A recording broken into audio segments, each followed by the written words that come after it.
They call her Serava of the Hollow Vale, though no map remembers the place she was born. It was said her cradle was carved from shale and shadow, that her first breath turned mist to frost, and that the wolves howled low that night, not out of fear, but respect.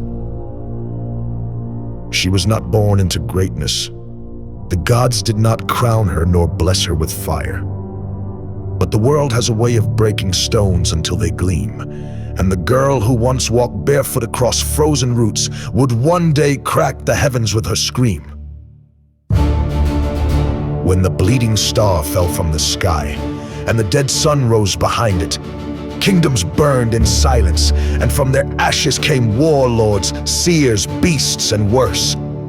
But no one looked to the Hollow Vale. Too quiet, too poor, too forgotten. Until she walked out of it.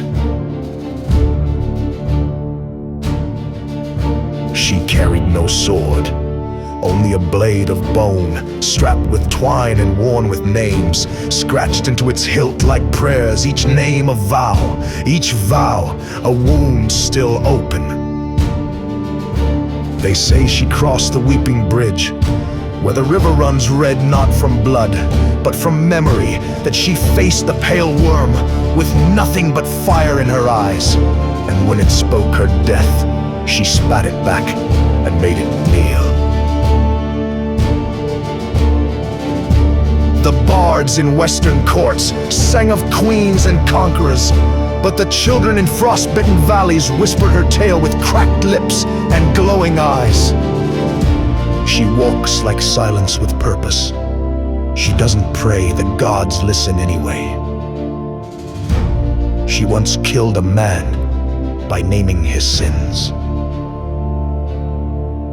They feared her, but oh, they needed her.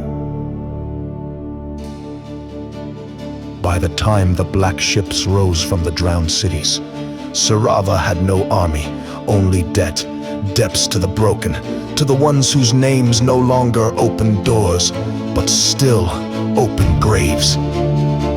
And when the tide came, they came too. Farmers with rusted sickles, wives with sorrow-etched eyes, children who had nothing left to fear. They followed her not because she promised glory, but because she never lied.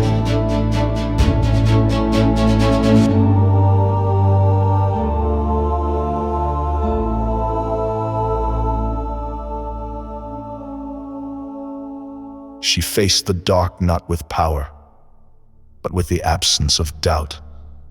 And in that absence, the darkness remembered its shape.